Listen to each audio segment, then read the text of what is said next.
ada isu yang kemarin dilontarkan oleh Pak Prabowo dalam statement resmi bahwa pilkada itu rencana mau dihapuskan. Karena pilpres itu menghabiskan dana 71,3 triliun rupiah, pilkada kemarin menghabiskan dana 37,5 triliun rupiah. Bagaimana saya membahas video ini dari point of view saya, dari sudut pandang saya, dari sudut pandang Success Before 30, tonton video ini dari awal sampai selesai supaya Anda punya pengetahuan apa maksud dari Pak Prabowo tadi.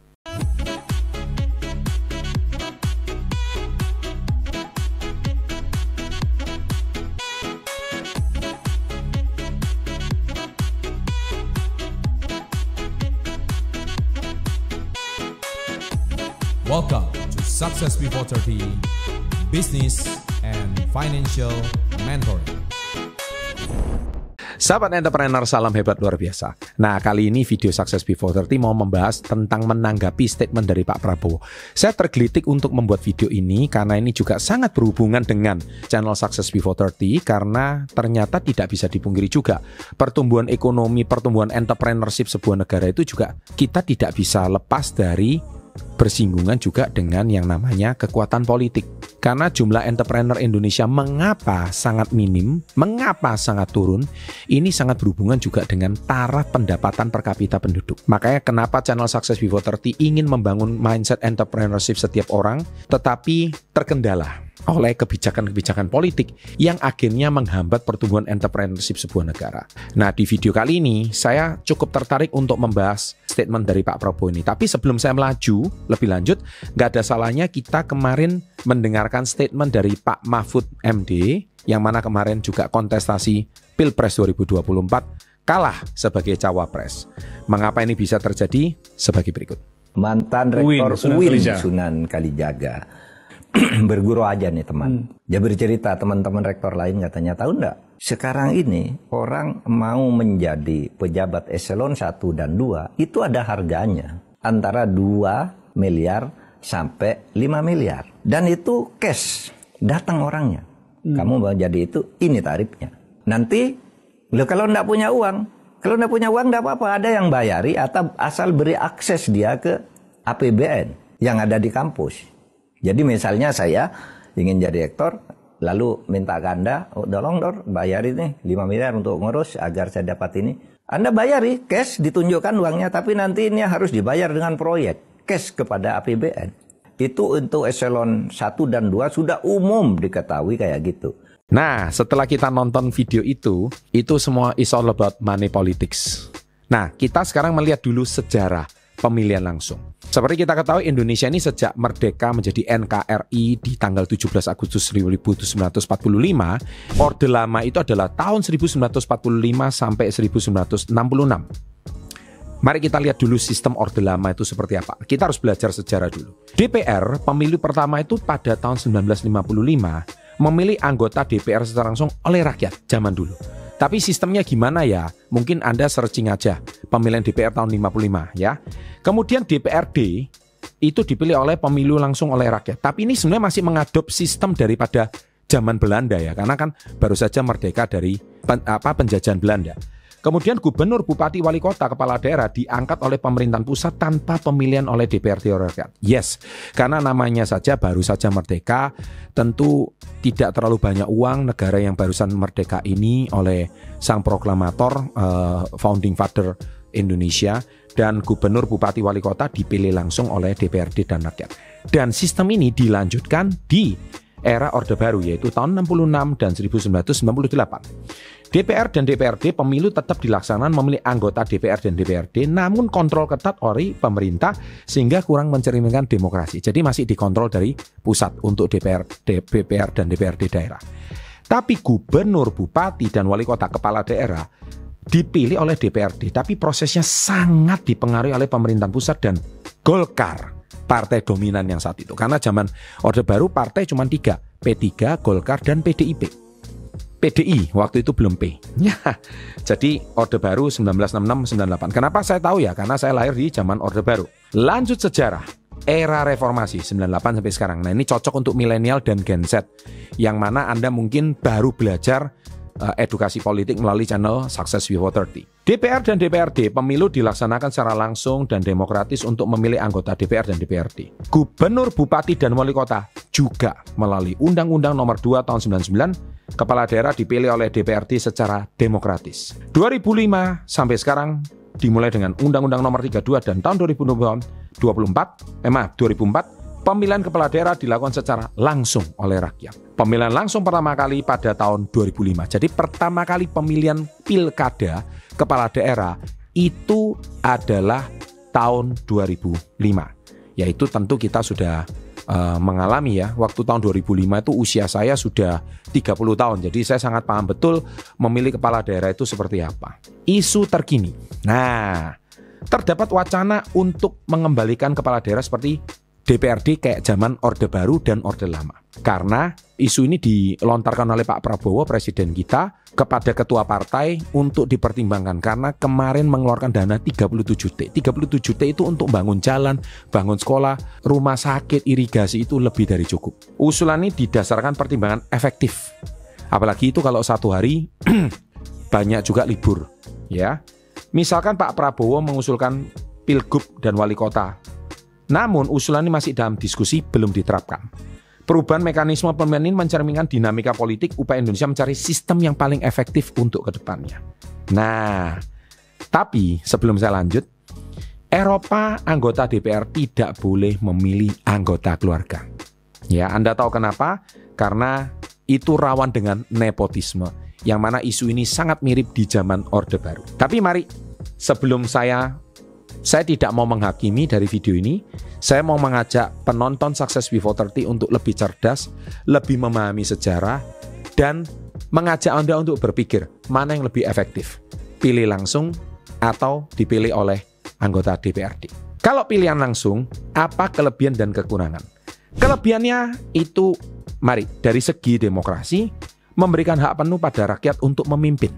Memilih pemimpin, itu kelebihannya.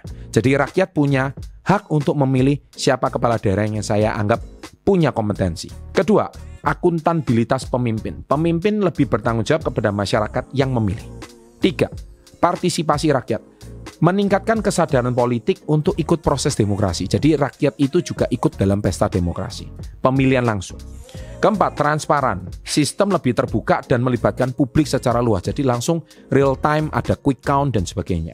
5, keadilan. Suara setiap individu setara tanpa monopoli elit politik. Benar. Keenam, efisiensi biaya. Tidak merupakan biaya besar untuk lobby-lobby di kalangan elit. Ini sering terjadi kata-kata lobby-lobby politik, apalagi di pemilihan anggota DPRD. Jadi ada faktor like and dislike dan siapa yang ngasih mahar lebih besar. 7, pendidikan politik. Proses pemilu mendidik masyarakat untuk mengenal calon pemimpin dan programnya. Jadi mengedukasi, jadi bukan cuma masyarakat yang ya pokoknya sekedar ya terserah nasibku juga nggak ikut berubah kok. Nah, itu tapi mengedukasi politik. Dan yang ke-8, keamanan dan konflik, mengurangi potensi manipulasi hasil pemilu karena prosesnya telah terpantau oleh rakyat. Nah, itu kelebihannya. Meskipun mengeluarkan dana 37 triliun.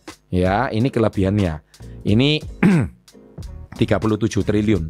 Sekali loh ya 37T untuk pilkada satu Indonesia. Sedangkan kelemahannya apa? Nah, mari kita bicara pemilihan langsung itu kelemahannya di sini. Ini banyak orang nggak sadar ada kelemahan. Mari kita bongkar kelemahannya. Pertama, secara demokrasi, politik uang itu merusak tatanan nilai demokrasi sehingga membuat suara rakyat tidak murni lagi. Betul kan? Seperti kata-kata Pak Mahfud tadi di awal. Pak Mahfud MD sudah sangat jelas, semua it's all about politik uang, money politik. Dan akhirnya biaya demokrasi mahal, akhirnya orang yang sudah mengeluarkan modal untuk pemilihan, baik itu jadi kepala daerah, wali kota, harus balikin modal sama bohirnya atau sama pemodalnya. Yang kedua, akuntabilitas pemimpin. Jika terpilih karena money politik, fokus pemimpin berubah menjadi balik modal, bukan mengabdi pada rakyat. Jadi DPR, DPRD atau kepala daerah mewakili wali kota, mewakili kota untuk bekerja untuk rakyat, itu sudah enggak lagi. Itu cuman cerminan konten aja. Tapi fokusnya itu pada balikin modal kepada si pemodalnya. Yang ketiga, apatisme pemilih. Banyak masyarakat tidak peduli memilih secara karena tidak percaya pada sistem atau pemimpin. Karena apa? Zaman Belanda dulu yang saya kenal, jadi saya ini kan kenal dengan beberapa yang saat ini usianya udah 80 tahun. Saya sering ngobrol lah dengan kakek-kakek dan nenek-nenek tua itu. Dia bilang, waktu saya muda dulu. Dan saya kenal beberapa itu, mereka itu juga tidak sedikit yang anaknya bupati, anaknya wali kota, atau menantunya bupati atau menantu wali kota. Saya kenal salah seorang tokoh masyarakat di yang saya kenal, saya nggak perlu sebut daerahnya mana. Saya sempat ngobrol sama dia. Dia bilang kalau zaman dulu orang mau jadi wali kota atau bupati itu harus disekolahkan dulu katanya. Oh, disekolahkan, yes. Sehingga orang yang jadi wali kota, representative major of the city, maka dia itu punya wawasan dan kompetensi membangun kota. Oh, begitu. Nah, sekarang kan enggak. Sekarang yang punya duit yang bisa jadi wali kota, benar juga. Nah, itulah disebut money politik. Nah, padahal wakil wali kota itu atau wali kota adalah orang yang benar-benar paham situasi kota, paham masalah kota. Kalau bupati, dia paham masalah kota tersebut. Kalau wali kota, kota madya. Kalau bupati, kota yang lebih kecil alias kabupaten. Jadi dia paham masalah kota itu. Jadi dia bagaimana membangun good governance policy, bagaimana membuat GCG dan sebagainya, dia paham. Karena disekolahkan. Nah sekarang kan enggak. Nah ini ya, apakah sistem seperti ini tuh baik atau tidak? Ini kelemahannya. Kemudian sulit secara transparansi, sulit mengawasi pelanggaran seperti politik uang di tingkat akar rumput. Makanya kita sering dengar istilahnya serangan fajar. Makanya sistem demokrasi Indonesia itu sangat berjalan karena apa? Karena ketimpangan masyarakat bawah dengan masyarakat atas. Dan ini tidak akan terjadi kalau Anda pendapatan per kapitanya, contohnya seperti negara Jepang, pendapatan per kapitanya itu mungkin sudah 30 juta satu bulan. Atau Korea Selatan contohnya, sudah 30 juta satu bulan. Mungkin kalau pakai money politik berapa sih? Income lo sudah satu bulan 30 juta, kamu disawer 500 ribu ya enggak berasa. Mungkin saat ini kita di desa-desa 100 ribu masih berlaku. Karena apa? Penghasilan mereka nyaris tidak ada. Mereka mengandalkan penghasilan harian. Nah, apa salahnya didapatkan saweran uang 100 ribu bagi dia lumayan. Ini bisa untuk makan 1 minggu contohnya. Oke lah, saya terimalah uang 100 ribu. Nggak ada salahnya kan dari beberapa calon. Nah, ini yang masalah di akar rumput. Kemudian keadilan. Kandidat dengan dana besar lebih unggul sehingga peluang tidak setara bagi kandidat dengan kompetensi tinggi tapi tanpa sumber daya besar. Benar. Kembali lagi money yang berbicara. Kembali lagi money politik yang berbicara. Kemudian efisiensi biaya, penyelenggaraan memakan biaya besar dari negara, logistik, kampanye, pengamanan, dan biaya pribadi kandidat untuk kampanye. Bayangkan kemarin untuk pemilihan pilkada aja itu mengelan biaya yang tidak sedikit. Cetak banner berapa? Sosial media buzzer berapa? Kemudian biaya di media berapa? Itu besar sekali. Sehingga itu memang menelan biaya yang tidak sedikit. Kemudian banyak masyarakat tidak cukup mendapatkan informasi tentang kandidat sehingga memilih berdasarkan popularitas atau pemberian uang. Dan kampanye dan persaingan antar pendukung kadang memicu konflik sosial terutama daerah yang fanatik terhadap kandidat tertentu. Itulah kelebihan dan kelemahan pemilihan langsung. Nah, sekarang kita lihat apakah sistem ini mendukung balik modal? Ya, kita lihat ada 4. Pertama, sistem pemilihan langsung Indonesia mahal. Karena apa? Kultur politik uang. Yes. Banyak pemilih berharap mendapatkan insentif langsung sebagai uang, barang, sembako daripada mempertimbangkan visi program. Jadi semua memikirkan perut masing-masing. Visi misi nggak penting. Kedua, kurangnya regulasi ketat. Karena apa? Pengawasan terhadap politik uang masih lemah. Sanksi tidak cukup menimbulkan efek jerah. Jelas dong, kurangnya regulasi ketat. 3, kampanye mahal. Biaya baliho, iklan media, event kampanye hingga transport ke wilayah terpencil menambah beban kandidat. Dan yang keempat, tekanan lingkungan sosial. Kandidat juga harus memuaskan elit. Jadi dia ini di satu sisi harus bekerja untuk rakyat, tapi dia harus memuaskan bohirnya. Sehingga politik yang membantunya menang harus berhutang budi sama partainya, serta menciptakan siklus hutang politik. Nah ini yang jadi masalah. Makanya sistem ini mendukung balik modal. Jadi dia harus berpikir selain bekerja untuk rakyat, bekerja untuk siapa yang modalin dia menang itu kemarin gitu. Mari kita bahas yang kedua. Pemilihan melalui DPR. Pasti ada kelebihan dan kelemahannya. Pertama, efisiensi biaya jelas mengurangi anggaran. karena hanya cuma anggota DPR. Jadi 37 triliun itu bisa ditekan, bahkan mungkin ya murah sekali. Ya, dana puluhan triliun itu bisa dipakai untuk yang lebih berguna.